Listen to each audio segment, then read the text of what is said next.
Kristin is a graduate of Towson University. Whoop. As for some of you who joined us earlier, you would hear me say that I have never met. She's one of the most devoted Oreo fans that this city and this region has. I'm always excited by, she's never given up on the team and she's never waned in her support, no matter the team's performance. So everybody needs to know that. Kristin is a partner with KatzAbosch. She is a CPA.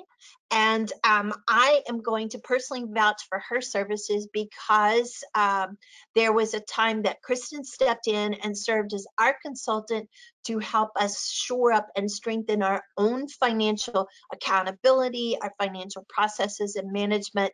And so we are actually have been a client of Kristin's directly. So she has incredible, impeccable credentials, works for a BBB accredited business with an incredible reputation. And so, Kristin, I'm going to stop rambling and turn the program over to you, Kristin Hucht. Thank you very much, Angie. Such nice words. I really appreciate them. Hello, and it's still barely good morning to everybody. Thank you so much for joining us. I am excited to have this seminar, unfortunately, talking about some of the struggles that we can encounter during what we now call the COVID era, which 6 months ago, that wasn't a term. It wasn't a term. No one had ever heard of COVID. All new words that we're dealing with in life right now. I am a type of presenter who welcomes questions throughout the presentation. So as they come up, I think I discussed with Clay earlier this week, go ahead and you can put him in the chat and he will kind of break in and ask the questions as they come up throughout the slides. Personally, I think it always makes sense to kind of ask those questions while we're on topic because I think it's more meaningful that way. So please ask away, and I'm going to go through and start my presentation. I have never given a presentation quite like this through GoToMeeting, so bear with me on technology just in case there's any trouble. Angie already introduced me. I am a partner at KatzAbosch. I have actually worked there. I started as an intern and I just celebrated my 20 years with KatzAbosch. So very, very long term, and KatzAbosch is my home. I guess I've been there half of my life, so that's pretty crazy. I serve as the chair of our A&A department, accounting and auditing, and so that is the side that is more on the accounting side as opposed to the tax side. So I know enough tax to be dangerous, but really my expertise lies in the accounting and everything that leads up to that.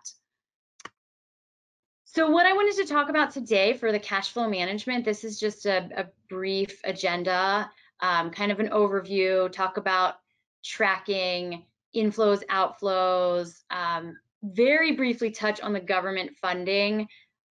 You could spend hours on that, so I just have a couple of things I wanted to highlight and kind of talk about looking forward, anything that you could possibly think of to do, because now we're in a different world than we were 6 months ago. We didn't know to try to look forward, and now we can start being a little more proactive, talk about some pitfalls, and also kind of highlight some opportunities that you don't think about when we're going through such a troubled time, but there are some opportunities for companies out there to kind of set themselves apart right now.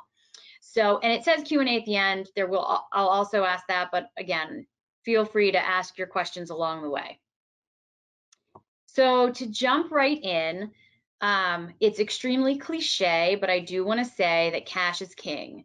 Cash can absolutely make or break a company, and it's in troubled times, maintaining cash and having a understanding of the cash flow and making sure that you're making important decisions can be the difference between a company's lasting or failing, succeeding or failing. So it's very, very important, and it's the #1 thing to look at in a time such as this. Once you get your cash under control and you have a method and a plan, then you can start diving into some of the other areas. But helping the other areas without focusing on cash is not going to work, because cash will ultimately hurt if it's not under control.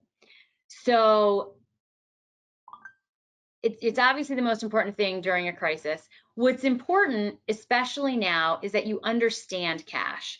And a lot of companies are ending up in a position right now where, sure, they've always tracked cash and they've maintained it and they've done their monthly bank recs, but they've never been in a position where every week or maybe even every day, it's so important. And so if you're used to kind of being okay and being able to look at it on a spot basis, and now you're in a position where every day matters, it's definitely looking at it in a different light. And so the first thing that I implore everyone to do is to truly understand your cash.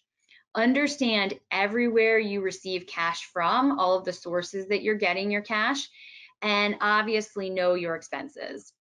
So my first recommendation to anybody is to, if you have not already, analyze your past cash flow for the past 1 to 2 years by week, so that you can actually see where that cash is going, where it's coming from and where it's going. And I'm going to emphasize the coming from a lot, because a lot of times when you think cash management, and we all know that we're in, an interesting time right now and we have to be very careful, everyone looks immediately to expenses, which is important, and I will talk about that. But I want to highlight how important it is to also focus on the revenue and the cash coming in, because if you can change the timing of some of that inflow, you can really save how your outflow can go. So some of the things we'll talk about is timing differences. What can you do to speed up collections or delay payments? And then obviously there's what can you do to reduce your payments going out and or increase your money coming in. So first step I'd recommend is really analyze the past. And I have a spreadsheet that I'm going to share in a couple of slides with you as an example. And I don't know how this works, but I'm happy to share that with anybody who requests it. I don't know if they can email Clay and I will send it to him and he can share it with anyone who wants it. Is a sample spreadsheet I have. So analyze the past is step one. Then you want to budget, and you want to look at your budget over the next 30, 60, 90 days. So you kind of have a feel for the next 90 days in total by month, kind of what it looks like, so that you can get prepared. And you want to develop a tracking schedule. Budget is very important, but to be able to track against budget is equally as important, because if you create a budget and then you aren't able to track, then you're not going to be using the budget to its full potential. So once you create a budget, we want to make sure you come up with a tracking schedule that either weekly or daily, kind of depending on how closely you need to be watching cash right now. And then that will help you to be able to make the decision of when is the right time to pay the bills that you have to pay. We live in a world right now, back in the day, you looked at your, obviously people manage cash on a daily basis, but once a month you did a bank rec because you got the bank statement in the mail about 10 days after the end of the month. We no longer live in that world. Now we can look at our cash online access every single day. Throughout the day it changes. So it gives us an added benefit of a place to look to make sure that we're seeing that daily activity and tracking it very, very timely. So that's the unique and positive change of the world we live in right now. So that's kind of the overview, and I will get to the tracking schedule. I want to go through inflows and outflows first. And I'm starting with inflows. And again, I say a lot of people kind of, this isn't where the focus is, but this can be a huge differential for companies faced with cash flow challenges. So the first step is going to be to analyze your accounts receivable. Take a look at what you have currently outstanding, and you put a lot of focus into collections. So maybe taking some of your staff, if your business has slowed a little bit, maybe you can take some of the staff from the business that's slowed and redirect them into calling and getting those collections, because getting your old accounts receivable collected is going to be the quickest and fastest way to bring cash into the company. Then what you want to do is look forward, and you want to come up with strategies for accelerating cash receipts ongoing. So one thing to look at is, what is your payment structure with your customers? A lot of people have an agreement with the customer, do the work, send a bill. That's how we create accounts receivable. Instead, can you look at some of your relationships and can you say, okay, well, our work is going to be approximately X amount. We would like you to pay us a certain percentage up front. Maybe it's 50% up front, and then when we're done the work, we'll send you the bill for the other 50%. That way you're getting your cash before you have to spend the money to have the work done. So kind of looking for opportunities to get advanced payments or just more frequent payments. Maybe the job is going to take you 6 months and typically you bill at the end, or you bill once in the middle and once at the end. Can you bill every single month to make sure that that cash is coming in?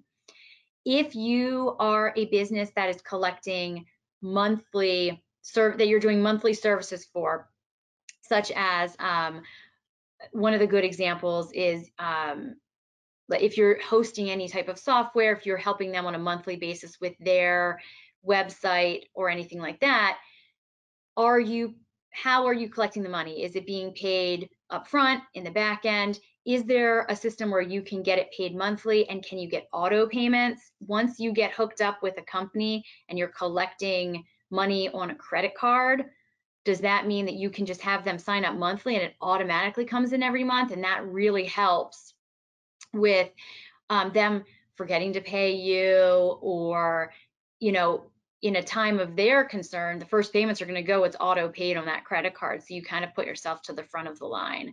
So collecting with credit cards is a good thing to look at. It is tricky. It is costly to collect with credit cards. So you do have to weigh the cost and benefit of it. But if you have any type of monthly structure, I think you'll get a lot out of having that auto monthly payment set up. You will probably make up for the amount that you would pay in fees. Also, a lot of people like to pay with credit cards. KatzAbosch, I can say, does collect credit cards recently, but we do charge the fee back to our customers. So you can always consider charging that fee to the customer if you're going to be collecting from credit cards. The other thing to think about is you might want to offer, if you really are in a cash flow challenge, you may want to offer your customers some type of discount for paying upfront. So if you pay the entire job that's going to take 6 months upfront, we'll give you a 5% discount. That allows all that cash to get in. You also have reduced your risk of not collecting. So you've reduced the risk of something happens at the customer and they are no longer able to pay you and you have bad debt. So that it's 5% less cash you'll get, but it is covers a lot of risk and gets you that payment up front. So definitely consider that. We also consider that when negotiating with our customers. When we want to charge a certain amount and they're asking us to reduce it, we'll say, sometimes we'll make a decision that, okay, we're willing to come down a little bit in our price, but you have to pay it all up front. And that way we're reducing our risk, we're getting our cash flow in. So there's a lot of things with negotiation. A lot of things throughout this entire presentation is going to be negotiation. And so I'll be using that word a lot and bringing that up a lot with a lot of the different topics. In addition to working on accelerating your cash receipts, one other way to do that is to track your ongoing jobs. If you are in a position where you can only bill at the end, or there's an agreement where the final payment is upon completion, are there any jobs that are 90 or 95% complete that you just need that last little bit to get it to completion so you can bill? And if you want to look at those jobs and put a real high priority on them to make sure that the staffing is focusing on them, focusing on any job that can create quick cash receipts. So maybe that means you take a team member and they put down a different project for 2 weeks just to wrap up this other project, and then you can collect that cash. So it's a lot of sitting down and analyzing all of your current accounts receivable when you're negotiating fees for future jobs and anything that's in process right now. What can you do to quickly turn that into cash? So Clay, I feel like it's worth asking if anybody has any questions before I move to the next slide. Sure, yeah, I mean, I haven't seen any come in, but definitely we have the chat feature in the top right. We had one question about the spreadsheet. We will definitely send that spreadsheet out via email to everybody upon, after the the presentation is over.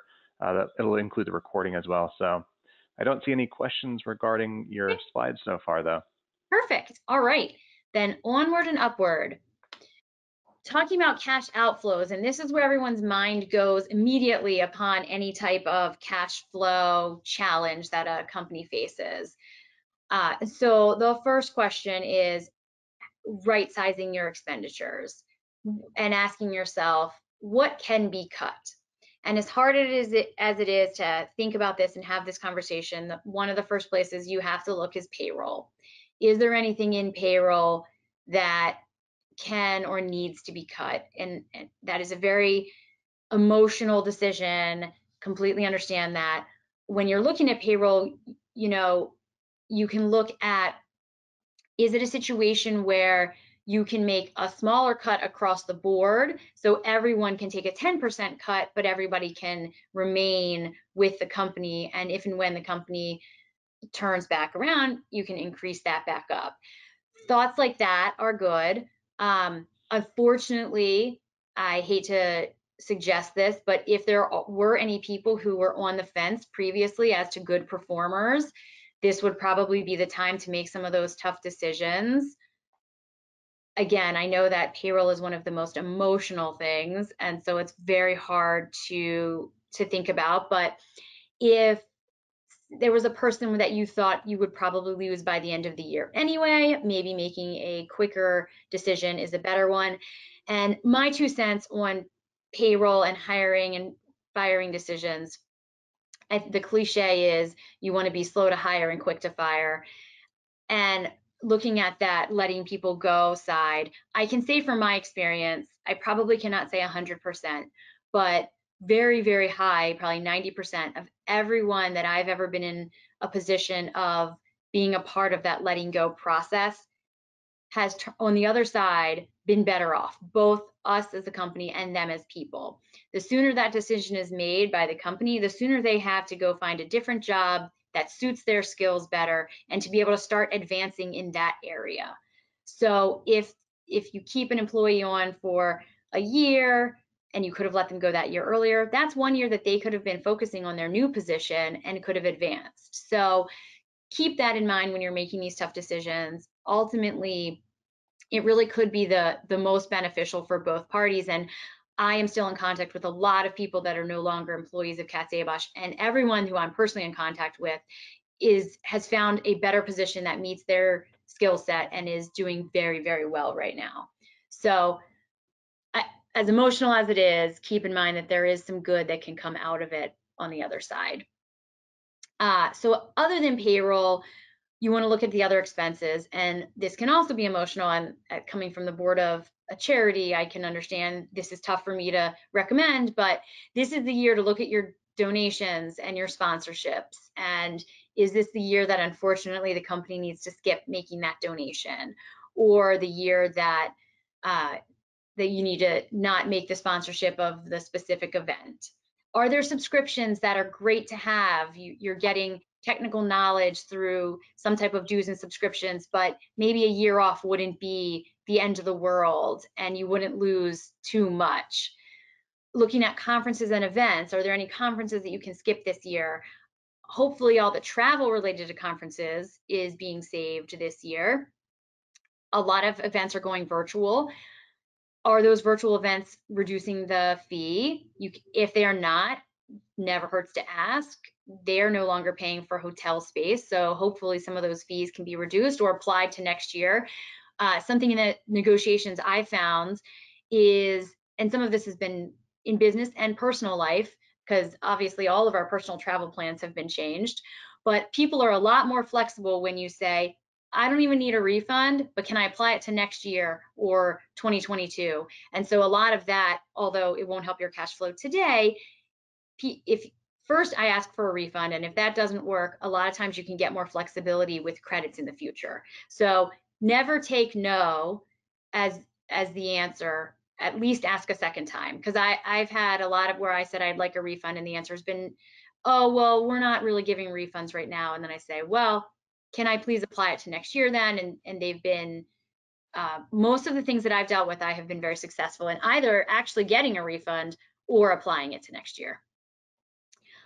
So we talked about conferences, events, meals. Hopefully all companies are saving some money right now in meals. There's no meals being brought in for the staff. We're not taking customers out to lunches for the most part. Keep in mind where those savings are coming. Maybe we're saving money in training. I know that everyone, we still need to keep up our technical abilities, but if we take a year off, will that really put us back too far? This is the year to kind of take some of that and allow for some of those savings. Auto allowance, if you are paying your employees an auto allowance, I don't know if you thought about this, but they're not really driving anywhere right now. So this is a good time to have a conversation with them and removing that auto allowance until we're back up to a place where we're driving on a regular basis again. Some of those auto allowances, kind of similar to what we're talking about with getting your customers to have that auto credit card payment, that's an auto payment a lot of times run through payroll for those auto allowances that we might not really be considering, might not make sense to pay out right now. So just keeping a look at all of your auto payments and what you can change and reduce to kind of right size your expenses. You definitely want to look at your AP and your vendor payments. And this is where your negotiation is going to come into the biggest play. Where can you ask for discounts and reductions? A lot of other companies are struggling with cash flow too. And if you're in a position where you're really struggling, that vendor of yours may prefer 75% payment of what you owe them as opposed to zero, what might ultimately turn into a bad debt. So having those calls, calling them, asking them, if I pay everything right now, could I get a reduction in what I would have to pay? Those are such important questions to ask. Asking for deferral of payments. The biggest one there is rent. A lot of people are allowing some deferral of rent payments right now, or maybe abatement. Always ask for reductions and discounts first. If that doesn't work, ask for a deferral of payment or being able to use in the future. You want to lock in any lower rates that you have with anyone right now. Maybe I think with utilities, you might be able to say, hey, if I lock in for 3 years, can I get a lower rate? All of those things are really important right now to take advantage of anything you can do to reduce those payments that are going to be going out. With the vendors, you want to make sure you're calling and negotiating, specifically landlords. That's the number one that a lot of people have been negotiating with right now. Don't forget about insurance, all types of insurance right now. It's absolutely worth calling, asking for discounts or deferral of payments, utilities, anything that you can do there, any other vendor that you have that you can negotiate with, now is the time. So keep in mind though, you're also a vendor to your clients. So I'm definitely telling you to do two opposite things. I'm telling you to collect things more quickly from your clients and pay your vendors more slowly. So I understand the conflict in what I'm suggesting, but you got to put your business number one when you're in a time of hardship. So, but be understanding when your customers are asking you for similar things, and where possible, if you're able to make some concessions because your cash flow is allowing, just remember how those conversations went for you as well. On the opposite of AR, where I suggest you look through everything and make a pointed effort to collect everything as quickly as possible, I would recommend you look at your AP, and if their terms are 60 days, don't pay it in 30 days. Wait until it is due or a couple of weeks before it's due. So you might want to have a more ramped up testing or tracking procedure that actually tracks the payment terms of all of your different vendors to make sure that you can pay some of them more slowly, but still be not late payment. The other thing I'd recommend is paying with a credit card. And I would recommend that you try to pay every single thing you can with a credit card. And the reason is that you will earn rewards points or dollars for all of that. You can add that up and turn that into real cash. And also it defers your cash out the door by about a month. Because if I put it on my credit card, actually it can be up to 2 months. If I put it on my credit card today, and today, let's do a different example. Let's do the example of August 1st. I put on my credit card August 1st. that bill runs through August 31st, and that payment is probably not due until almost the end of September. So that has delayed cash out the door almost 2 months. So obviously the things at the end of the month, like today, they'll be due about 30 days from now. So you can delay your payment 30 to 60 days while seeking all the benefits of X% back. So if you don't currently have a credit card, I would look at, when you're deciding which credit card to look at those rewards points, and you probably just want dollars, percent back in dollars. Travel is not as exciting for businesses, but if you can get between 1% and 5% back on certain things, you can turn that straight into cash. Hey, Kristin, sorry to interrupt, but we actually had a question sort of related to credit cards, not credit card payments, but actually back to the accounts receivable. Sure. How much does KatzAbosch charge for credit card payments, and do you limit how much can be charged at a time? So I don't know the specific answer to that, but I believe what Katz charges is what we are charged. And I believe credit cards, they charge X%. I think my guess is that it's usually, and Angie, you might know this better than I do. Is it less than 1% or between 1% and 2% of what a credit card will often charge to collect? Angie, you're on mute if you do know the answer to that. Oh, 3%? So it can be up to 3%. So I believe what Katz does, and we are very new, we just started collecting credit cards, I believe this year due to COVID, to help increase our cash inflow with people not being at the office and collecting their mail and paying their bills.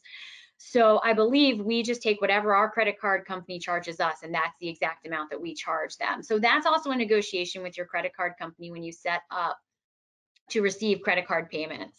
Negotiate that amount that is charged. And that's a great point too, that KatzAbosch did that in response to COVID. It is another good way to get your cash in the door, because invoices that are getting to your customers, they're not there every day, cutting checks every day. The other thing that is a good point is, back to cash inflows, KatzAbosch has made a huge effort to send I have made a huge effort with my customers to get an email address for every invoice that's going out, and making sure that those invoices are being emailed instead of mailed, because there's a lot of people that are not in the office right now, so you're not getting the mail. You'll get a lot quicker response if you get an email address. And a lot of customers have a specific AP account, so it might be accounts payable at customer.com, and then they're going straight into their AP system. You can't get it faster into their system, and that will hopefully get a more quick payment back out to you.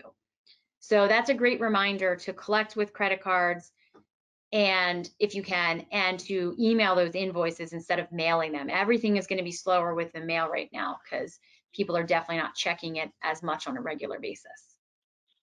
Great, yeah, thank you. We actually had another question from Chris. Great. Also, what's the recommended amount of cash on hand? Is it a percentage of revenue, expenses? Do you take into account the days of expenses? Definitely you want to take into account the days of expenses. And I always call it the real world, but I think I mean a COVID-free world. I would always say you want to have at least 3 months on hand of expenses. That's kind of that magical time. I want to always have at least 3 months of expenses on hand. Right now, you want to maximize it as much as you can. So that's still the goal to shoot for, but I would say a minimum of, you want to make sure you have at least 1 to 4 to 6 weeks on hand. You want to make sure that you can always cover payroll. So if your payroll is paid every 2 weeks, you want to make sure you have at least 2 future payrolls covered at all times, assuming payroll is one of the biggest expenses, which it is of a lot of companies, service companies. So 90 days is the ultimate goal. In a bare minimum, I would look to cover 2 pays, because that's the real problem. That's the biggest challenge, is covering payroll. Vendors, if you're late on a vendor pay, it's important and it's not good, but it's different than being late on your payroll pay. That is definitely a very different scenario. Perfect, thanks. I think that's all we got so far. Absolutely. Okay, so now the moment everyone's been waiting for, oops, come on, there we go. The cash flow tracking spreadsheet. So this is an image of it, and I've learned that the only way for me to get to it is to leave the presentation, and here it is live. So this is a sample tracking form that we use at KatzAbosch. What it does is you can see that there'll be months across the bottom. So this sample has 2 months built into it. And then in each month, it goes by week, and each week has the number of working days in that week. So for example, the week of December 2019 had 2 business days in January of 2020. The other weeks all had 5 business days. There were a total of 22 business days. Now, depending on the type of business you run, every day might be a business day for you. This is KatzAbosch. KatzAbosch was using this spreadsheet. These are not KatzAbosch numbers. These are all cleaned up. But we only work, that's not true, but we budget for 5 days a week of our people. So to track number of days is important at the top because that helps you with your payroll estimates. This is all of your sources of revenue. So that's going to be your different types of sources. It might be your different divisions. It might be some of your biggest clients and then some other clients, whatever you want, however you want to track it. This tracks the sources of income by week. My recommendation is to take this cash flow summary and do it for the last, you might want to just do the last 60 or 90 days so that you can get, or at this point, we're in July, maybe you want to do it from the beginning of the year. You want to get a handle on what it was in the past. In a perfect world, you do a full year so that that will help articulate what you, or illustrate what you would need for the future. So if you can take this spreadsheet and you put in your actual numbers for the past, then that helps you develop your budget. What I also recommend is you use this spreadsheet every week and update it for actual numbers. So the way this was used for us is that at the end of the week of January 6th, all of these actual inflows were put in. Then we come down, this is all the different disbursements by type of disbursement. So this is what we pay through AP, all the different types of things that we pay. These are things that are not necessarily paid through AP, that are paid differently. And then you come down here, that's your total cash from operations. It's sort of set up like it is for financial statement purposes. Are there any investing cash flows? And that's meaning, are any partners putting in any money? Do you owe partners back money, distributions or anything? That would go here when you're tracking it. And then this is your financing. Do you have debt? This would be your line of credit, what went in and out of your line of credit that week. Do you have principal payments on long-term debt that you're required to make? Were there any redemptions of stock that you were required to make? So that all comes down here. And then at the bottom, that's your total ending cash balance. And then we've also added, it's very important to track your line of credit and your debt, your loans. Line of credit, very, very important. So you always down here, it's always tracking what your line of credit balance is. And that line of credit in a true emergency situation, number one, needs to be used to fund payroll. So I always like when my line of credit always has at least 1 to 2 pays, similar to the amount of cash you want to have on hand. That'll get you through to be able to fund payroll if you do have line of credit available. So to kind of go back through the summary of this spreadsheet, so it tracks by week, then it has a total, and then it has year to date. So obviously in January, those 2 numbers are the same. In February, the formulas in here will be set to add up, or they should be set to add up. They're not quite yet, to add January, and then you would add in this number, and I apologize, that's not in there yet. So then you would have your year, oh no, I'm sorry, that's your cash balance. No wonder it's not in there. Sorry, this is your receipt. So this includes January plus February, and that's your year-to-date number. That was your cash balance that came through, and then you go through all of your ins and outs, and you end up with your ending cash balance down there. And I'm going to go back to January. The other thing about this spreadsheet is that over here, we're only tracking revenue, but you can do the exact same thing for expenses. This is our budgeted revenue for the month. This is our budget. This is what we did last year. And then this is the variance. So our budget was to get 900,000 from this source. We ended up way over budget. Good for us. That's great. Last year was 800. We also ended up over budget there. But what's important to note is we don't have a situation here, but a lot of times maybe we didn't hit 900, but we ended up with 850. It's still really great to know that we're still tracking ahead of, in line or ahead of last year, even though we didn't meet our budget, which might have been a little aggressive for revenue. So that is going to track your budgets, and you can do that on a monthly basis to kind of get a feel for where you are. And then it also tracks on a year-to-date basis where you are. Important to track your revenue so that you know what you're collecting and where you could potentially put a little more effort in collecting faster, or obviously BD. And then down here, you want to track your expenses. And if you put your budgets over here, it's really helpful because you might remember to pay bills or know that bills are coming up that you don't always think about. Those bills that are paid once a quarter or once every 6 months or once a year, they're not paid every week, they're not paid every month. Sometimes they get lost in the shuffle. So if you have your budget here, you'll always remember that those are going to be coming outstanding in the future months. So that's the example spreadsheet that we would recommend to first fill in all the history to get that history and to be able to help with your budget, and then to fill out every week. And you might want to start, let's say that we were in this week and you put in this week's actuals, you want to start estimating next week's actuals so you can make sure that what your cash number at the end is always a positive number, or you have enough in your line to cover it.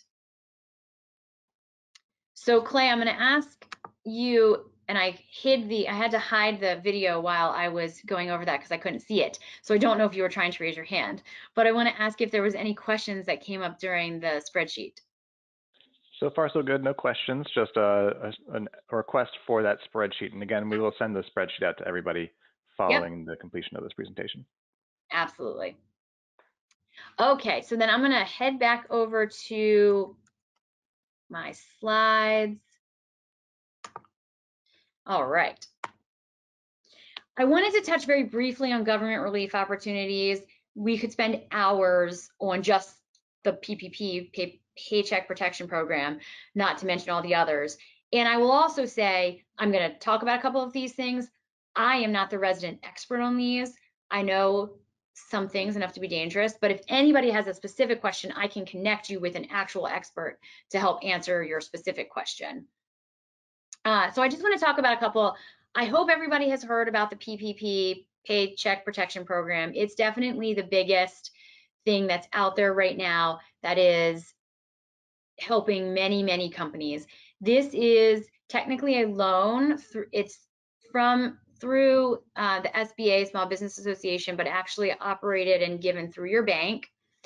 The applications are still available until August 8th. If you have not applied for this, I highly recommend it. You do have to certify that you are affected or expect to be affected by COVID. If you are not, then you might want to think about, if you're doing great and amazing, then maybe it's not the loan for you. But if there's any type of risk or you had any effect from it over the past couple of months, I can't express enough how this can help to apply for this loan. This loan, which is a 1% interest rate loan, has the opportunity for forgiveness. And the government, in the most recent thing that they passed, to make a very long story short, because this is very, very complicated and long, they used to have an 8-week period that they would track your expenses to calculate your loan forgiveness. They increased that 8-week period to 24 weeks, which is going to cause a lot of companies to get 100% forgiveness of that. So if you are not familiar with it, I highly recommend you look into it or reach out to me and I will connect you with someone to talk about it. The applications are final due August 8th right now, unless they extend that. So I highly recommend you look into it and apply if you haven't. And if you have applied for it and you received it, the information on loan forgiveness changes all the time. The most recent updates to that loan forgiveness is that they changed it to a 24-week period of expenses that can be subject to forgiveness. And they also added a safe harbor for companies that are unable to operate at the same level of business. And so, for example, I'm going to give obviously restaurants are not able to operate at their full capacity. So I think the way the rule works, and don't quote me on this, I think it's if you can't get back up to full capacity within a certain time frame, it might be December 31st, then they reduce the expenses that you need to be able to get forgiveness. So if you are doing okay, but not back to the same levels, you can get a safe harbor so that you can still get forgiveness of the loan, even though you're not spending all of the expenses. They also came out with, there's a forgiveness calculator for anyone who has their PPP loan and they're interested in what they're going to be able to be forgiven. The AICPA has come up with that calculator. And if you need that, I can share that. I think if it's not already, there will be a link to it on KatzAbosch's website. KatzAbosch has a website, and at the if you just go to KatzAbosch.com, at the very top, there's a COVID link. And on that COVID link, it has a link to all sorts of resources, including information about almost all of these government opportunities. While I'm saying that, I'm going to skip to the very bottom of this slide, down where it says Maryland Relief Wizard. There is a relief wizard for Maryland that you can use to figure out what Maryland specific opportunities are out there for you, depending on where you are location. That is on the KatzAbosch website as well. So if you go to KatzAbosch website, you can find all of these links, especially that one, which is where I would start if you want to see what you could apply for. Just to jump back up, so PPP loan, hopefully you all have it, and if you don't, I highly recommend looking into it because of the forgiveness. There's also an economic injury disaster loan that's also through the SBA. There might be a conflict with the PPP loan. Some of these, if you have a PPP loan, you can't apply for both. But if you have not looked into the EIDL, I recommend looking into it through the SBA. There's a Save Small Business, and you can go straight to savesmallbusiness.com. There's some opportunities there. Then there's the Employee Retention Payroll Tax Credit, and this is up to $5,000 per paid employee to offset the employer's portion of the 6.2% Social Security tax. There may be some conflicts if you got a PPP loan, so keep that in mind. If you got a PPP loan, I don't think you can do both, but if you did not get a PPP loan, definitely look into that retention payroll tax credit, especially if you are a company. Let's say you're not Zoom, obviously that's a very large company, but if you're Zoom and you're actually thriving through this time and you can't apply for a PPP loan because you're not negatively affected by COVID, maybe you can still, I don't know what the rules are for that retention tax payroll credit, but you might still be able to get that, so you're still able to recover something while you're still paying. They wanted to encourage people to pay employees. So that's an encouragement from the government to keep paying employees. There is also a deferral of payroll taxes, and this is really important for your cash outflows. Employers can defer payment of the employer portion of Social Security tax only, not Medicare, 6.2%, of wages paid from March 27th through the end of the year.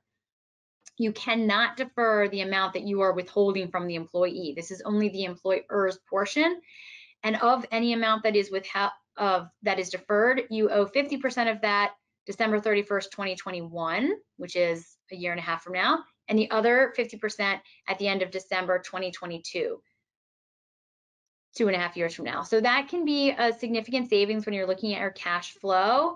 That can save a lot of cash outflow. So if you're highlighting anything from today's presentation, you might want to write that down and highlight that, as that can be a real savings of cash outflow. Now, what I will say, especially from, we're talking about cash flow management, you definitely want to increase inflows, reduce and defer outflows, but you also want to be very careful of future outflows that are going to be large.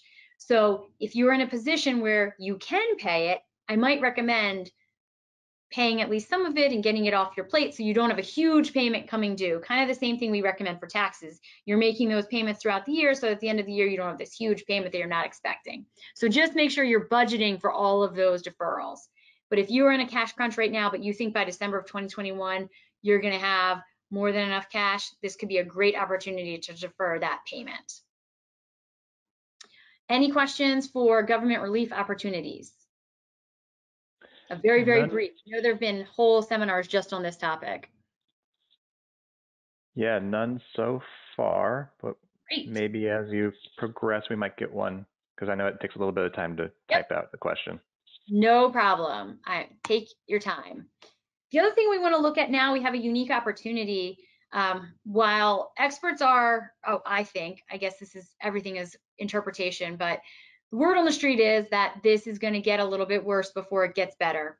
And that this fall is going to be very, very tricky. And while some things have reopened now, we don't know what's going to happen in the future of closings.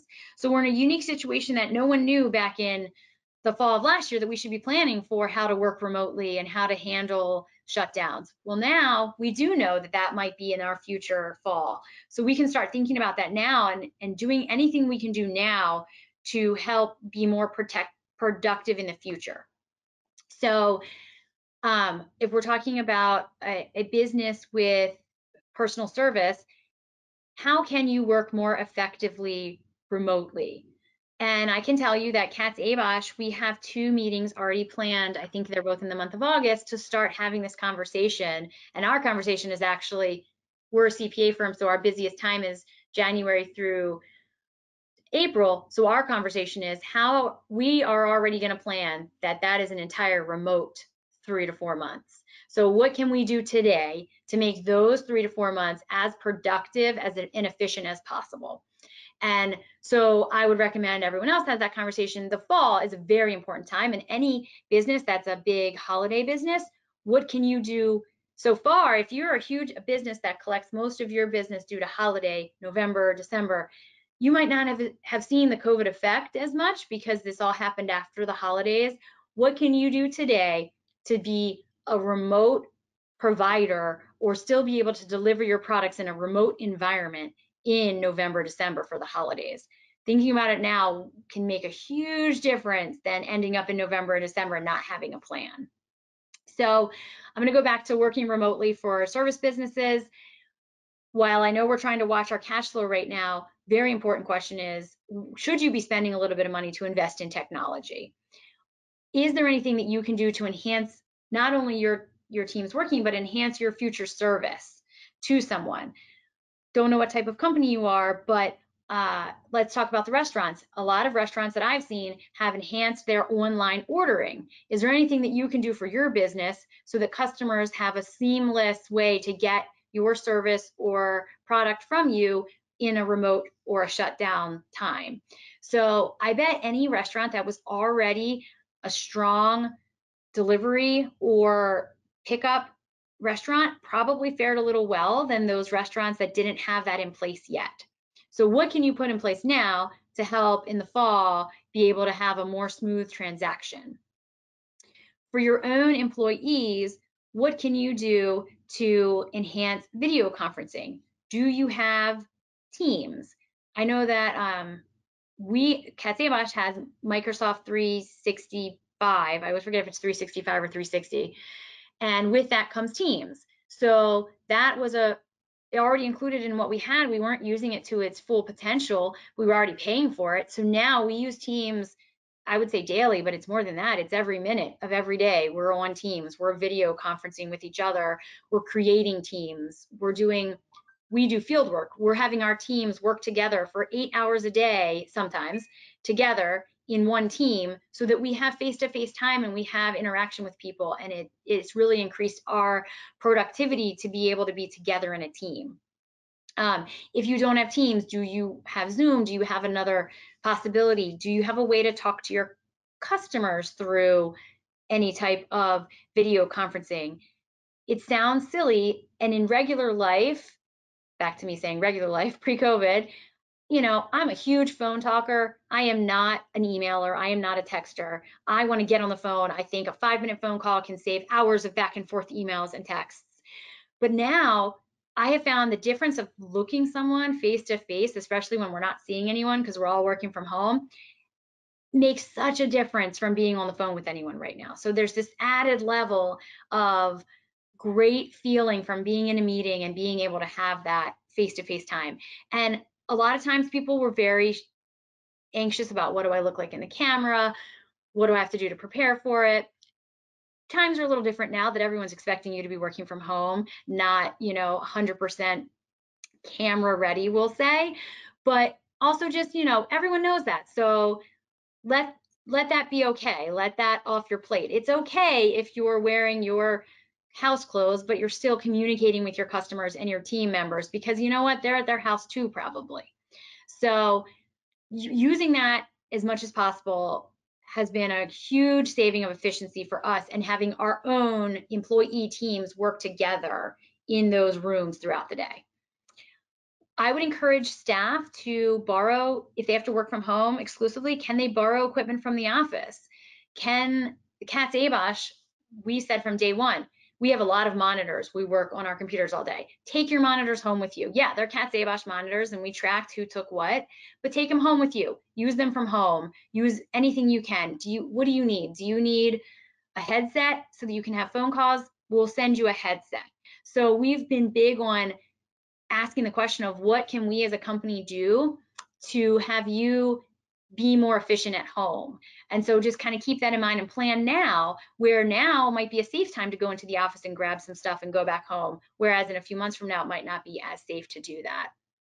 So kind of keep all of that in mind. And let me tell you also, KatzAbosch was not perfect in doing this, but these are kind of, I can look back and see what we did right and have better recommendations for everyone else.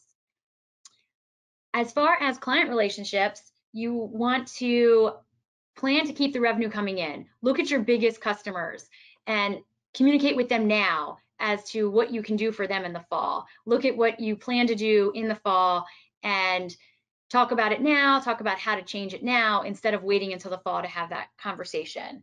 And I see there's only 5 minutes, so I'm gonna try to get through as quickly as I can. I can't express enough the importance of communication with your customers. I want to touch on flexibility. I think flexibility is going to set companies apart from each other right now, in that flexibility with your staff, with your customers, with your vendors, everyone having that flexibility is going to make you look different in the light. And I think that KatzAbosch has done an amazing job with being so flexible with our team members. And I think that's setting us apart when other people, you know, when people are looking to join us as staff, or people are, if and when everyone would look to leave, I think that is really making a difference in being able to provide for our people with simply being very flexible. And I could talk about that forever. I want to just jump to the last, I think, 2 slides. Pitfalls. You don't want to wait too long to make changes. If you wait too long, you might be out of cash. You don't want to look at too short of a period. You want to make sure you're looking forward for at least the next 90 days. Be careful, watch your debt, watch your line of credit. You don't want to get overextended on debt when in the future you end up in a position that you can't repay it. You don't want to upset key vendors or customers. I'm going to skip that because I'm going to come to it on the next slide. You don't want to upset your clients. Communication can solve problems. If you are open and honest and transparent with your employees, you will get a better reaction of doing the exact same thing than if you do it and don't tell them about it or are not open about it. So you can get a lot more buy-in by just being open and honest about everything. We talked about government programs. I think this is the last slide, opportunities. And I just want to say, once you have your cash and you're not in an extreme position, make sure you're looking at opportunities to make your business a better business going forward. You want to look at your core business. Know which ones of your jobs are the most profitable ones and cut the low performers right now. Maybe you're working with a limited staff. Make sure you're focusing on those jobs that are highly profitable as opposed to the ones that are low profit or breaking even. Is there anything that you can shift and adapt to change your business offerings and set yourself apart and into going forward? I think COVID is going to change our life going forward. So it's not even just about this fall. What can you do going forward that'll make your customers more engaged and get more out of your service? Build relationships with your customers and vendors. The thing about COVID is that we are all in this together. The entire world is in the same boat. For once, in one issue, we are handling it differently, but we are all against a common enemy. And that goes for our customers, our vendors, and ourselves. And so what can we do to help each other through this? This is a great time to be flexible and communicate with your customer. You may end up with a more long-term customer going forward because of you're having some of those conversations with them now. Reach out and just give them a call out of the blue. We'll take this full circle from what Angie said earlier. I got a phone call back in April from my season ticket manager at the Orioles just literally calling to ask how it's going. He just wanted to call all of his customers, even though he knows he's going to probably get no actual money out of us this year, but just call and say, how is it going? How are you handling this? And it really meant a lot to me, and I will never forget that. So if you have time that you can just call your customers just to say hi, this is such an important time to be able to do that. And the last, I think, thing I have on here is labor opportunities. A lot of the labor market previous to this was very, very scarce. This is a good time to maybe look for some skilled, qualified people that may have had to temporarily be let go of other positions. And also right now, especially with the $600 unemployment ending last week, a lot of people are re-entering the workforce. So if you needed to hire, now's the time to try to find really qualified people, and maybe you'll be able to get a really good person. And I am very conscious of time, and it is exactly 12 o'clock right now. And I thought I wasn't going to be able to fill the hour, but apparently I can talk. So it is now 12 o'clock. I want to ask if anyone needs to drop off. You will not hurt my feelings in any way, but I did want to ask Clay if there were any questions. So we didn't get any questions during the last few presentation slides, just a few shout outs. So this was very informative, appreciate it. And we got a shout out from Jay, just thanks to Kristin and to the BBB. Absolutely. And if anyone wants to contact me individually, I'm sure Clay can send my contact information in the slides that have it in there as well. Interesting. That is my office number, which will ring on my cell phone, but I can also give Clay my cell phone number in case anyone wants to call me, I guess, over the next year. Well, I will be working from home. Kristin, thank you so much. It has been, I took just tons of notes, and as always, you were an individual that makes a difference in our lives. And I love, you always speak my language, or you come to my language, you meet me halfway, whatever, but I always understand exactly what you're talking about. So thank you for that inspiration. I really appreciate it. My pleasure. Thank you guys so much for spending an hour of your morning with me. Sorry if I rambled and spoke too quickly. You did not. This was excellent. Oh, thank you. Thank you so much. Yes, excellent. Thank you. So we'll send out information, the slides, any links, any information that Kristin has provided or referenced today will come to you in a follow-up email. At the bottom of that email, we do solicit your ideas for future webinars that, again, you're not getting elsewhere. Let us know. We'll attempt to find experts to bring that information to you. Number two, it'll have additional webinars that are upcoming for BBB. We are continuing to present this based on your needs, your identified needs.